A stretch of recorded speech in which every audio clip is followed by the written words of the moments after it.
Hello everybody and welcome to the West Ham My YouTube channel. It's Corey and of course it is the predicted 11 for West Ham United versus West Bromwich Albion. I'm looking forward to it. It was a good win finally against Burnley. It feels like a few years since we put a few past them. Obviously we only put the one, but it is 3 points for West Ham. We move a little bit further up the table. We can build momentum here. We're going into a fixture against a West Brom side that got a good win against Wolves. And to be fair to them, they fought back. Big Sam's trying to impose his ideas on this West Brom side. And I think there's a few fragilities still there. I think we can catch them out. I think the way we'll play, particularly with our system, is going to be able to exploit some of the space between the midfield and the defence. But I guess there is a little bit of confidence building.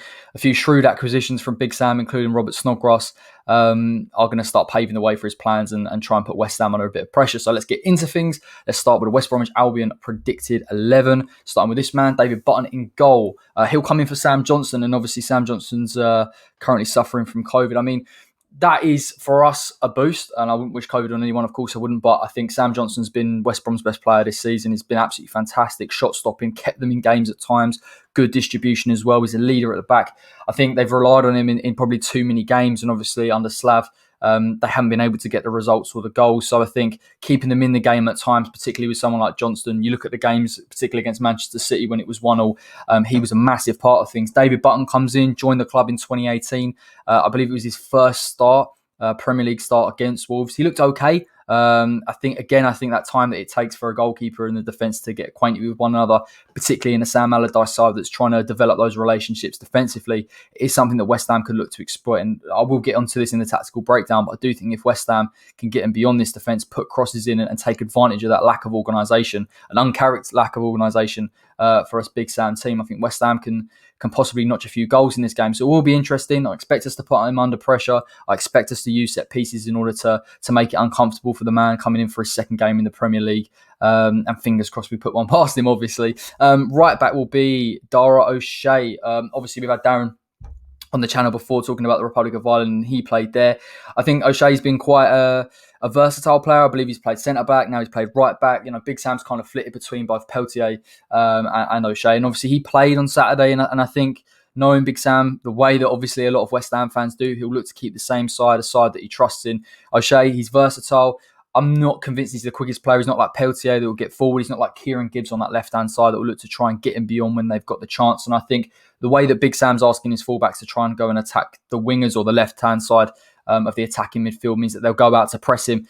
I don't believe West Ham are going to have too much pace on that left-hand side with Pablo Fornal, so it could be a much more comfortable afternoon for him. But you look in previous games, a lot of teams have had a lot of joy against Big Sam's fullbacks. So again, it would be nice for West Ham to put him under pressure, possibly throw aside Benrahma to the left and bring on Manu Lanzini. I'm not sure we'll see it, but if West Ham are looking to get him beyond, possibly introduce the overlapping fullbacks in Creswell. Again, something that I wouldn't advise against, obviously, because Aaron Creswell, it takes a while for him to get back, and obviously that pace is putting him under way too much pressure to get back in that shape. So I wouldn't advise that, but again, it is an area that West Ham could look at and try to exploit. Now, let's get on to this man. For me, this is the danger man for West Bromwich Albion. Semi Ajayi, the goals that he scored from corners and set pieces, from flick-ons you see against West Brom, see against Wolves. He's a phenomenal presence in the box. He's a fantastic leap on him. In terms of his overall play, he's athletic. He'll come out with the ball at the back. He isn't the best. He isn't the most composed in terms of a defender. But I think he can get caught out of position because he is so rushed to try and bring that ball out. He is very, very quick. He is, of course, the quicker of the two centre-backs in him and Bartley. Possibly West Ham could exploit that, and I'm not sure what the fitness is on Mikel Antonio. If Mikel Antonio is fit, that would be a real interesting battle between the two. I think Ajayi is very, very good in the air, as is Bartley, to be fair. I think Ajayi's speed gets him out of a lot of holes, maybe possibly if he's too rash, if Big Sam's maybe chasing a win or trying to get a draw out of the game, it could be something that West Ham exploit in the latter stages. So it'll be something to keep an eye on. He's a massive threat as well offensively. I think we did well against Burnley, particularly from deliveries into the box, something that we had to work on. I think we're generally quite decent, to be fair, from open play, but set pieces, recently there's been a few holes. And I guess someone like Big Sam, a set piece specialist, bringing Robert Snodgrass into the side, Brzezicki as well, that can be used for the set pieces. They may opt for that and try and put West Ham under a little bit of pressure. And you have to watch out for this man, because he could be their biggest goal threat at times. Now, Carl Bartley, as I've mentioned, he'll come in. He played again against Wolves. I know O'Shea's kind of played at centre-back at times. It'll be Bartley, two big physical presences that work off one another, particularly offensively, the flick-ons, Big Sam will look to try and get those second balls in, take West Ham out of position. And to be fair, it's something that West Ham use against opposition teams as well, using that first flick-on and trying to get someone at the back post. And it's absolutely no different for these two centre-backs. He is the slower of the two. He won't be tempted to come out as much. Expect the positioning of someone like a Roman Sawyers to try and get in between the spaces between the two centre-backs to protect the lack of mobility. Again, I guess the way West Ham play with only one striker possibly favours them. So you'd be looking to try and maybe introduce a Jarrod Bowen, particularly down that left-hand side for West Brom and that right-hand side for West Ham. Put him under a little bit of pressure and use those kind of overlapping centre-backs, possibly put a Soufal in there to break the shape of the back four, because I think it's physically strong. As this West Brom defence is and this West Brom team is, their defence can be pulled out of shape so easily with a bit of pace in behind. And you look at someone like a Bartley, I would like West Ham to try and put him under a little bit of pressure in this game, whether it's from that right-hand side or whether it's from a fit Mikel Antonio. Fingers crossed. Now, we get to the left-back position. It will be Kieran Gibbs. Again, I know, like I said, Peltier can come in. Peltier's also played right back. For me, Kieran Gibbs is a good attacking left back. I think he's got decent pace around him. I think he'll make it a difficult afternoon for Jarrod Bowen in terms of going out, trying to press him and win the ball. I think West Ham can overcome that by creating overlaps, trying to take him out of position. Like I've said, this West Brom defence particularly, they'll try and come central. If they don't, Big Sam, although he'll bring back the wingers to try and create a low central block, the wide areas are still weak because he won't try and get them to work on the wide defence as did Burnley. So again, it's something that West Ham can try and target, get him out of position and get past him. Again, like I said, his pace is going to dig him out of a lot of holes. Both him and Ajayi both have that in their locker. You could see him in an advanced position if West Brom are able to get the ball in the final third against West Ham and try and keep hold of the possession. They will press the midfield if they do get it into the likes of Robinson. So again, you could see him in advanced areas. I highly doubt it. I think West Ham defensively are more than capable enough to deal with somebody like a Kieran Gibbs and particularly break up that play in front of our defence. So again, as I say every week, you'll be looking at Souček and Rice to break things up and try and bring the ball forward and break them and hit them on the counter. Let's get into the midfield, because I think for me, the midfield of West Brom's is an interesting proposition. We all know how Big Sam played with the 4-5-1 at times, but I think the way that West Brom have played this season, it doesn't necessarily sort of dictate a long ball game yet. And I think, they've still got the elements of the side that we've seen, when Big Sam was at West Ham, the deliveries into the box. But I think the way they're trying to transition through the midfield, through central areas, is something that Big Sam's trying to cultivate and use with the squad that he's got. Let's start with this, man, because I do genuinely believe this could be a weak area. Roman Sawyers, forget the Leeds own goal. I know it is a terrible own goal, but I think his overall play is poor. And I don't think I'm speaking out of turn here. If I thought he had some element to his game, I guess he's physically strong. Possibly, if you're playing a side Benrahma in there, could he try and make it a physical battle? Again, if he can get close enough to someone like Said Benrahma, his mobility is a massive issue in that pivot role. He tries to sit in between the defenders to give them a little bit of support. Equally, he'll try to push up a little bit further forward when West Brom have that ball in midfield and try and get as close to the striker as possible, as will the whole midfield. But ultimately, he's a man that I look in that West Brom midfield that can be exploited. I think West Ham with 3 attacking midfielders, you look at 2 inverted wingers and a number 10 can find a lot of space in and around him, particularly on the counter-attack and particularly on transition. He won't be able to get back. We're coming up against the guy, that for me isn't even in the same breath as a Declan Rice in terms of that mobility and athleticism. And I think West Ham can really, really get at him. Again, I expect him to provide defensive cover. Big Sam knows that's what his role is. But I just think West Ham, in an attacking sense, possibly even you look at someone like Mikel Antonio, if he plays, can drop in a bit deeper and find space in areas. I think they're going to concede a lot of ground to West Ham when they hit him on transition. And I think that could really see the game out for West Ham if we're decisive. And that's obviously a massive word, given some of our missed chances in recent weeks. But it'll be interesting to see. I think he's the weak link for them. And I would be looking at particularly West Ham's number 10, whether it's Manu or Benrahma, to try and exploit that a little bit and use their mobility and their quality in taking on a man. Someone that will sit sort of just in front of him will be Jake Livermore. Again, a physical player, decent passing range. Will try and progress a little bit when West Brom have the ball and try and push a little bit further to the striker in order to give them support. I can't be overly critical of him. Again, I think he's never been the most mobile player. He's a physical presence. I think he's got better genuine technical quality than someone like a Roman Sawyers. I think he'll try and... It'll be an interesting matchup between him and a Souček or him and a Rice. I think West Ham, like I've said before, will have too much in that midfield, particularly when we try and hit him on transition. And you look at someone like Thomas Souček, his athleticism as well to get him beyond is going to cause someone like a Jake Livermore problems. Now, this could change slightly if they bring in Conor Gallagher. Now, I think for me, he's a better player in terms of his athleticism, his ability to play as an 8, his passing range, his shots from outside the box. Again, he offers something better in terms of quality. But I think it will be Jake Livermore. He has been a bit of a constant in this West Brom side, and I expect him to start. And I think he's someone that, I know there was possibly rumours of rows in the dressing room between Livermore and Allardyce, but I think he's someone that he's going to depend on, and someone that's been at the club for a long time. So, but in terms of football, listen, I think West Ham can get around him, can exploit the space. We can push Declan and Souček up, trying to beat him in that midfield, and start to hit him on transition very quickly and push up those 2 pivots. Now, let's get on to the wide areas. Now, first and foremost, before we get to the obvious, man, let's start with Grzycki. Grzycki's going to play on that left-hand side. He'll possibly play in a little bit more an advanced area. Like I always say, teams in a defensive shape and attacking shape do differ. Someone like a Grzycki will obviously tuck in and create that sort of central block in the midfield, particularly when West Brom try and revert to that defensive shape. But in terms of advancing, I think he is an inverted winger. He's naturally going to come onto his right. Big Sam will try and push his 2 wingers if he can get them into the box in the final third, a little bit central, and create options alongside somebody like a Robinson and Pereira as well, playing that free role in a 10. Grzycki, for me, has got good pace.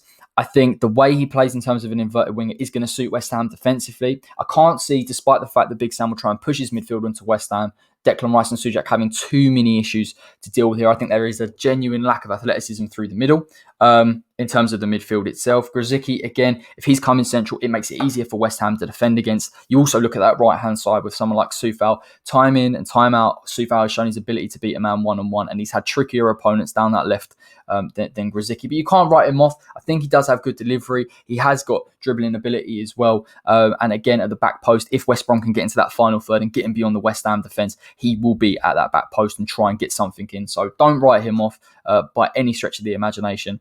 He is still a threat. It just depends on West Brom's general play. Everyone remembers this man, and I hate bringing it up, and I hate the shirt that he's wearing. It is Robert Snodgrass on the right-hand side, again fitting in with that Sam Allardyce inverted winger style. I thought we had a really good debut against Wolves, really composed. So interesting to see a guy that has been deployed in the centre midfield position for quite a while actually at West Ham. He's coming into that position, and now you're seeing him in those wide areas. Albeit, I guess it's suiting him playing that inverted way, coming central. I thought was really composed on the ball. Again, you've seen him trying to get him beyond as well when West Brom had possession. It's going to be an interesting battle. Listen, at the end of the day, I think Pablo Fornals is more than enough if he's going to try and press up against him as another inverted winger. I think that's an interesting battle. I think West Ham can win it in transition there. I don't think someone like a Snodgrass is going to try and beat a Creswell, given the fact he's also an inverted winger and he's not really got that pace to get him beyond. I think it'll be really from the deliveries of someone like a Snodgrass, particularly from set pieces with that left, particularly with the in-swinger. And like I've said, if they try and bring in Grzycki into that inverted style, you've also got Robinson in the box. If they push Pereira a bit up in the midfield, possibly second balls, that is where the danger will be in terms of West Brom's attack. And you can't write Snodgrass off. You would not put it past him to put West Ham under a few issues in this game. I hope he doesn't. Listen, everyone loves Robert Snodgrass, don't they? Let's hope he doesn't do it. But I just think from a tactical point of view, the delivery is where he'll hurt us. But to be fair, I can't really see him hurting us too much in this game. We've got too much defensively, particularly when we're in that defensive shape, particularly with Fornals down that left. It is going to be a hard afternoon for him. But I also expect him to give someone like Fornals a hard afternoon. It isn't going to be easy for him to come in central areas. Like I say, even when the midfield pushes up and there is that gap and possibly there is that opportunity, Snodgrass's work rate generally means that West Ham are going to have to work in that transition, particularly in front of that West Brom defence. Now, probably the more interesting out of the entire team is Pereira. Again, it's so interesting to see how Big Sam employs somebody that ultimately isn't a Big Sam player, is a number 10, played with a lot of freedom under Slaven Bilic, with someone like a Grady Diangana and a Carlin Grant in front of him. A lot of mobility there.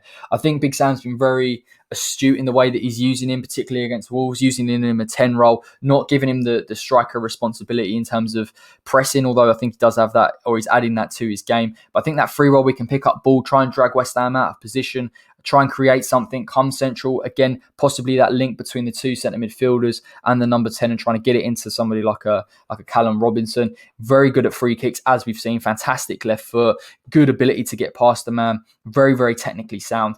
I think West Ham will have too much for him. But again, like I say, the problem is with having someone in that free role is he can pick up little spaces and pockets, possibly on that right hand side, try and trouble someone like Creswell. Again, possibly gets an overlap with a Snodgrass. The problem in having a 10 in a system like this is that he can try and draw West Ham out of position, and give West Brom a chance in behind. And I think the way that Sam will try and possibly create overloads just outside and inside the box could put West Ham under a little bit of threat, and I wouldn't like to see it. Like I say, though, I think West Ham in a defensive shape can deal with him.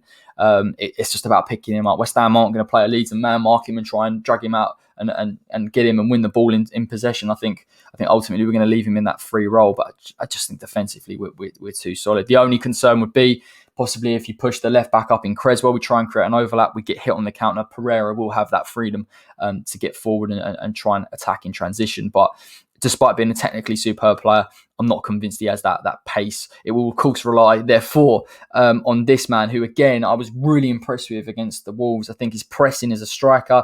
He's finishing that I think he's shown against Chelsea, breaking on transition. He's the threat. He'll come central. He'll link up with the inverted wingers when they try and create something. Pereira as well will look for him. He'll try and get on the end of deliveries if they can create overlaps and if they can push West Ham and win the second balls. He's the guy. He's the threat that's going to get in behind. And you look at Craig Dawson, and again, he's been fantastic for the past couple of games. There's been a few shaky moments in possession, but someone like a Robinson has got the genuine mobility to get him behind, run, and put him under pressure.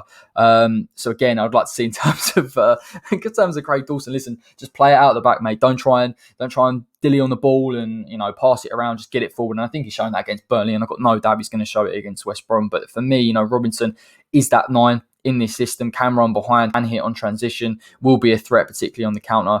I just feel like West Brom's attack is limited to Pereira, deliveries, trying to push the midfield up, breaking the second balls. And listen, and against the David Moyes side in a 4-2-3-1 that's defensively solid, that breaks up the ball, that looks to hit in transition, I'm not convinced that this side has enough to hurt West Ham. But like I've said, Snodgrass has got unbelievable delivery, as we know. Ajayi is incredibly good from set pieces, as is Bartley. This team is multifaceted in the same way that West Ham can hit teams on transition and use set pieces to hurt them. So don't write them off by any stretch of the imagination. But I do believe we have got the shape and the overall personnel to deal with it and hurt them. But let's get into the West Ham starting 11. Listen, in goal, it will have to be Lucas Fabianski. Speaks for itself. I was happy with him to come back against Burnley. Wasn't put under too much threat, to be fair. Listen, the set pieces for me would be the concern. And I think, like I said, with Ajayi, Bartley, the deliveries, you look at an in-swinger as well from someone like a Snodgrass, those kind of deliveries where defenders aren't sure whether to get a touch on, that'll be the issue. I think he'll be needing protection from West Ham in their set pieces. And that zonal marking system that I think we've seen, and a lot of you have commented on previous videos about, is concerning, particularly when you're looking at the flick-ons and catching people out of their zones. That could be a potential problem. Fabianski is going to need protection. If you're talking about from open play, I can't imagine someone like West Brom are going to hit us too many times on transition. I think we've got enough defensively, as I've said, even in midfield. So it is going to be, I can't envisage too many situations where it isn't one-on-one, but like I say, Lucas Fabianski is a fantastic shot stopper. He's got good distribution. He is commanding at the back. He has that relationship with Angelo Ogbonna and Craig Dawson. So listen, you back him all day. Hopefully he gets another clean sheet and West Ham progress up that table. Right-hand side of the defence of a back four. Does it need any more introduction than this man? Vladimir Coufal, for me, contender for Hammer of the Year. There's so many contenders, but absolutely superb this season in general. Fantastic one-on-one, as we know. Fantastic going forward. I think he's got good delivery if he can get him beyond.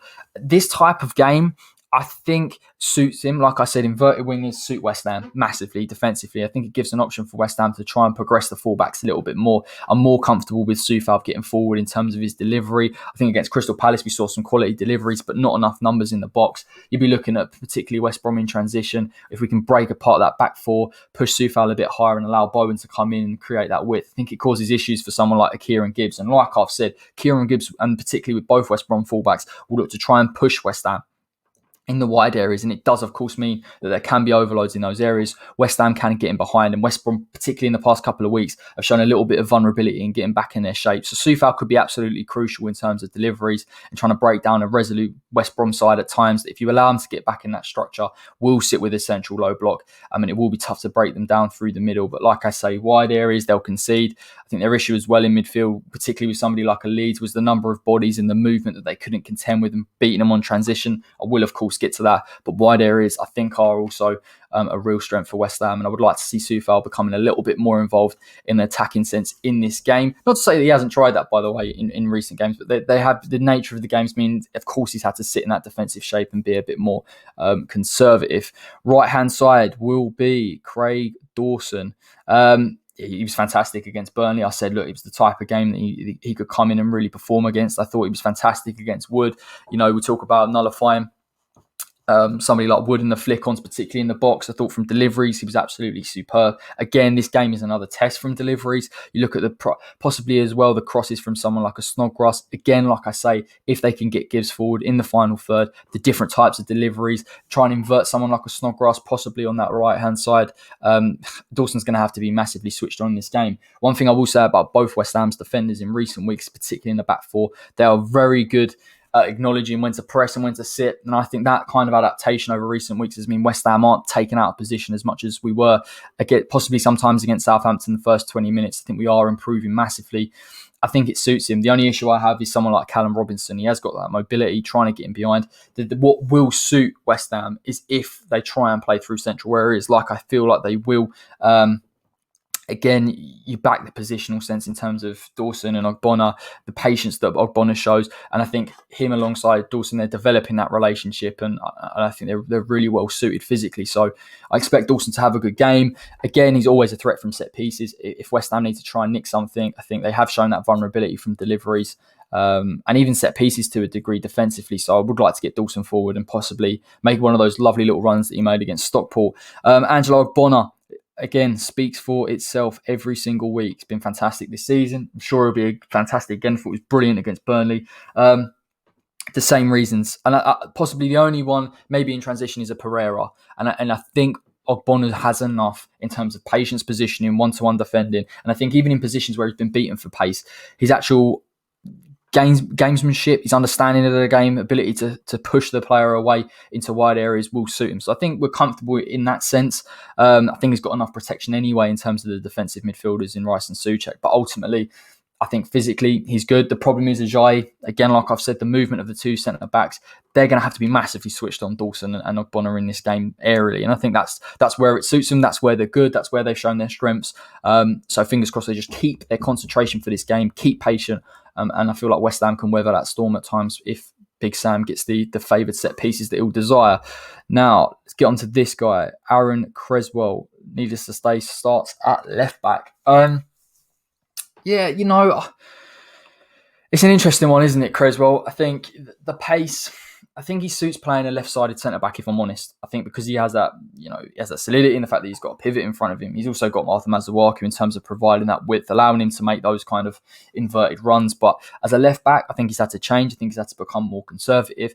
I think we miss Aaron Creswell's delivery at times. I think we try and get him forward by all means, but I think the conservatism that Moyes wants to use him with is important for us, keeping that back four shape and being resolute.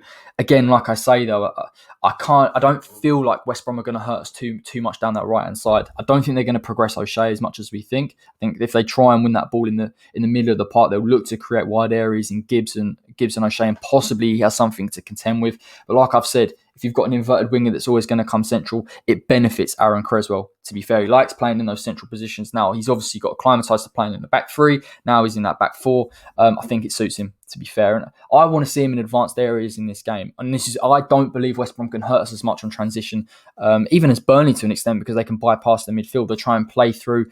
They do have pace, of course, naturally. It's something to look out for. I just feel like West Ham have got enough in midfield to deal with it. I would like to see him create the overlap. Again, O'Shea's pace, he'll try and press somebody like a Pablo Fornals. If Pablo Fornals wants to come central, Creswell's got to give him that option. Try and get him behind.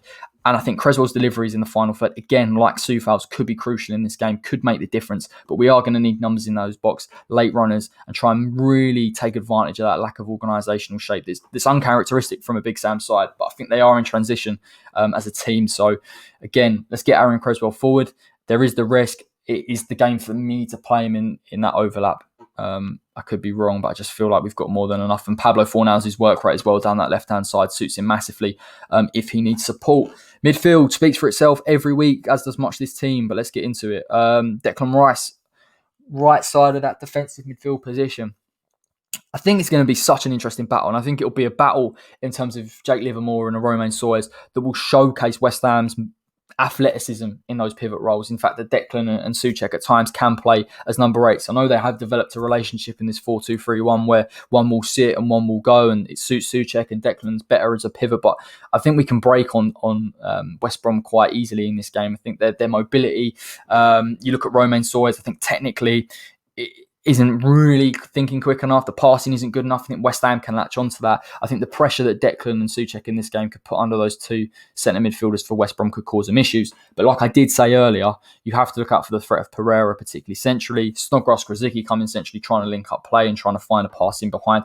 It is something that we have to be switched on with. But like I say, West Brom aren't going to throw numbers forward in midfield, really. They've given one player positional freedom and they've given one striker to play that 9 role. That isn't enough to trouble West Ham's back four if we're resolute and if we're conservative. Naturally, of course, if Soufal and Creswell push forward, you would be looking at someone like a Declan Rice in terms of that pivot duty to protect the back four. But for me, I think he's got enough. I think he can actually go and win the ball off of Pereira. And I think what we've seen as well in recent weeks, someone like a Declan Rice be given the freedom, even in that defensive shape, to go and try and win the ball and break and transition. I would like to see this in this game. I think Big Sam will push that midfield up if he thinks he can create a chance. And you look at Rice and Souček, for me, in terms of that partnership, is one of the better in the league defensively and progressively, almost playing as 8s at times. So I would like to see them push up, try and win that ball and get that turnover. And I think West Ham will have more than enough space. But it's about being decisive in those final third areas, as I'll go on to discuss. Thomas Souček, again, like I said, I thought he had a good game. Again, against Burnley, I thought defensively he was superb and he showcased that a lot. I think that goes under the radar. Not by us to a degree. I think people look at Tommy Souček and says, yes, he makes the late runs. Yes, he can make things happen in the box. What's impressive me more actually is his composure on the ball. I think technically he's improving. I think his position in terms of getting back and his athleticism is supporting West Ham in that defensive shape and allowing us to break in the midfield a lot quicker. Like I've said before, Jake Livermore, Romain Sawyers, even Sawyers in that pivot role, he'll try and push up a little bit and progress. I think West Ham can nick the ball off them quite easily. I think we can push on them. I think we can win the ball. They're both physical, Declan Rice and Souček. It's an interesting battle, but the pace and the almost that number 8 characteristic of both of them will pave the way for us to try and counter-attack West Brom, even through the middle. And again, I think they can both progress with the ball incredibly well. And to be fair to Souček, like I've said, his composure on the ball is improving. That sounds massively condescending because he is a good player, but I think we look at him as an 8 that can run, that can pick up the ball, that can make late runs. I think he's better, and he's much better than I think people thought he was, and he's really, really showcasing on the pitch. So that's really positive from our standpoint. The 3 attacking midfielders, who will they be? Every debate, every single week. Listen, I think it speaks for itself just because of the result against Burnley. Let's start with Pablo Fornals on the left-hand side. I personally believe Ben Rama on the left and Lanzini down the middle would be the preferred option. I genuinely do. What I will say to caveat that, I thought Ben Rama was absolutely superb first 20 against Burnley, picking up positions and pockets of space, particularly between the Burnley midfield. But what we're talking about, a Burnley midfield that can sit in that low block, that will play almost as 6s. We're talking about a West Brom midfield that, yes, can sit in that central block and can sit deep when they're under pressure, when West Ham are pushing up the back 4. But certainly in terms of if West Ham sit back and transition, there will be so much space between the midfield and the defence of West Brom's that it will suit somebody like a Asai Benrahma. Getting back to Pablo Fornals, nearly lost my trail of thought. Pablo Fornals in this game, ultimately, I think it's going to be a difficult game for him. In some aspects, I think if Bobby Snodgrass, particularly on West Ham, are in possession, will tuck in a little bit, make it hard for him. We know his work rate.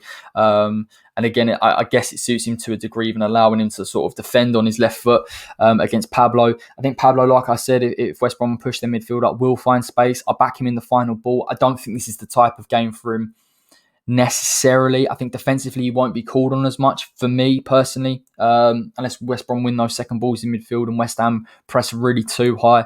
I'll be looking to introduce Aaron Cresswell down that left to give that width and that delivery. I think this is a game. I don't think this is naturally the game for Pablo. Possibly in a 10 role if we saw him in that. I think we saw him possibly for 5-10 minutes against Burnley in that role, and he was fantastic in that work rate and that press, which is kind of an uncharacteristic of what used to be a 10, but now is characteristic. Listen, I don't mind Pablo playing there. I think he's earned his due. I thought he had a really good game against Burnley anyway, and listen, I'm sure he'll be able to contribute in terms of the press, possibly nullifying West Brom getting out the back and transitioning. Again, you also look at someone like Ajayi. If he goes to press, I would like to see that battle and see if Fornals can press him, win it. West Ham can create the overlap and break that defensive structure. That will give us a clear-cut chance on goal. So it'll be an interesting battle to see. Nonetheless, let's get into the centre attacking midfield position. I believe, despite saying left wing, will be Said Benrahma. Like I touched on, went off on a completely different tangent because I was just thinking about how good that ball was to Jarrod Bowen. But yeah, Said Benrahma was brilliant against Burnley. First 20 minutes was superb, picking up pockets of space in between the lines. The pass from deep as well was superb. I can't really criticise Benrahma because I think he's improving. I've seen his work rate off the ball against Southampton and Everton. I thought was improved, and I think that was a criticism of him coming into the club. But I think he is adapting to this side. It does take a while for players to adapt to Moyes' style of play, but I think he'll have the freedom in this game, to be fair, between the lines. You look at that battle, possibly him and Romain Sawyers. Despite Sawyers being a bigger physical presence, I don't think he's going to get close to someone like a Said Benrahma, and if he does, he could possibly draw a foul, give West Ham a set piece. Again, if you give someone like Said Benrahma space, I believe he has got the quality. I think the only criticism I've seen is of him obviously coming in central areas and taking too long on the ball. I want him to be decisive in the shot or decisive in the pass. We've seen his quality, particularly to Jarrod Bowen for what ended up as that Antonio goal. But that decisiveness, I think it will come. I do think it will come. I think it could come in this game. I would like to see him get on the score sheet or get an assist and build that confidence, because I think he's developing into that 10 that David Moyes wants. And I think this is a good game to really showcase his talent. So we'll see. You look at Souček and Rice, I think they can push up against the centre midfielders of West Brom. I think they can relinquish him a little bit of that pressing duty. Possibly even as well, someone like Ajayi, again, like I've said, he is quick, could possibly nullify Benrahma. But if Benrahma can beat him, and we know his ability 1-to-1, I think he can create a clear-cut opportunity for him to play the ball in behind for whoever the number 9 will be. Right-hand side, Jarrod Bowen, listen, again, I thought he was another player that was fantastic first half. Defensively, his position is absolutely superb. And not like really Soufal needs it, but again, it is really important in terms of breaking up, and he has got that pace in transition. Fantastic left foot, like we've seen, the movement as well in behind. You look at that battle, him and Gibbs, like I've said, I think actually someone like a Bowen would back himself to go and beat a Gibbs. He'll come central at times, and I think he can go and beat someone like a Carl Bartley for the mobility. I think if Soufal as well can create the overlap, you're pulling apart those two West Brom defenders, and you're getting space in behind. And I think that's where Jarrod is, of course, at his most dangerous. But what I will say is, please be decisive. I think he can get space even in deep areas in terms of coming in central. I think he can get space as well if there's an overlap created and getting in behind. But he has to be decisive in what he does, whether it's a cross, whether it's a shot. Jarrod Bowen nearly does everything. Would be, like, to be fair, like an ideal player if he could just get that last bit together. I know he's got the technical ability in terms of the finishing. We haven't seen enough of that for me this season. I think he'll get a chance in this game. Possibly could get too frustrating if he dallies on the ball too much. But I think in wide areas, if he can pull off again to that right-hand side like he will, and keep his width maybe a little bit and beat the press of a Kieran Gibbs, I think we could see a lot of success here. But like I always say, he's got to be a little bit more decisive for me, and look for the on-rushing. Number 9. Now I'm going to go out on a limb here, and I think I'll probably be wrong. But so you can dig me out in the comment section, no problem. But let's just say Mikel Antonio plays. I think he's an injury doubt. That's really frustrating for me because actually, like I said, with some of these players as well, the first real, I think, 60 minutes, I thought Antonio was fantastic. I think he was showing ability to get in behind. He was showing pace. He was showing he was getting up to match fitness. Again, I think I want to see Antonio in games in a 4. I think West Ham have got enough positionally, structurally, that we can go and try and push teams in the midfield. And Antonio can really play as a number 9. Yes, he's got the ability to hold up the ball, no doubt. I think we're seeing him hold up the ball when he's becoming fatigued. and it's stopping West Ham from really progressing, and also not only taking pressure off West Ham's defence at times, but equally it's not warranted. We can't hit teams on transition as well. No doubt his fitness will improve. I've said all this, and he could be injured, in which case I'm digging him out unnecessarily. But that will go back to the same point that people say week in, week out. He needs a rest. He can't be used consistently. He has got that hamstring issue. But like I say, if he's going to play in this game, I think he needs to be making those runs in behind to the near post. I want to see his movement as a number 9. I think he's got it in his locker. I'm not saying that maybe he would have got that goal if it flicked off Ben Mee, but his positioning was very good on that kind of shoulder of the back four of Burnley. I think in this game he needs to do exactly the same. Like we've seen before, he can come off those central areas and try and play in near post and far post. And again, we're going to need that in this game. I think if we can progress the fullbacks enough, and you've got someone like a Mikel Antonio making those runs in behind, that will be the difference. Early doors as well if he's fully fit, because I think I back him. I think he's got the finishing ability. He's not, in some aspects, he's not a natural finisher. He's more from open play. He's more impressive. But I just feel like in this game, you can get opportunities if West Ham break that defensive structure, or someone like a Saiben Rama can get on the ball and play in behind. That will be the difference in this game. And of course, from set pieces, aerially, he's fantastic. But I don't want to see him in deep areas. Please, Antonio, I know you're fatigued, but when you're coming into the deep areas, it forces West Ham back. We can't get him behind. It only really works if you're progressing Bowen, and Bowen then only becomes the only outlet. You can only really play like a number 9 hold-up striker when you've got 2 wingers that can get in behind and have got genuine pace, and Fornals hasn't. So ultimately, West Ham have got to try and use him in advanced areas in the final third. And try and exploit West Brom at times. But yeah, that will be, for me, the West Ham predicted 11. If not, Odebecker, of course, will start up front. And to be fair, I think he's a bit of an anomaly. We've seen a couple of goals. He's got fantastic finishing. But it is a massive step up. And I think it could be too big a step up at this stage against the West Brom side. But never say never. He's got the technical quality. And I think if he gets a chance, possibly in the box or outside, you'd back him on finishing. Score prediction for this game. I think West Ham will win the game 2-0, possibly. I think we'll get a set piece. We'll get an opportunity to score from there. Creswell assist, possibly an Angelo Ogbonna or a Craig Dawson. Maybe a Souček if he can make that additional run and break that defensive line as well from open play, if we can progress the fullbacks far enough. I also feel like Jarrod Bowen may get on the score sheet as well, just from transition. I think you see that Leeds game, the way that West Brom, even against Wolves, they still progressed the midfield a little bit too high. And the only reason that they couldn't get him was because Fabio Silva was sitting too deep. So there has to be an impetus, particularly from West Ham's attacking midfield 3 and number 9, whoever that is, to go and try and get him beyond.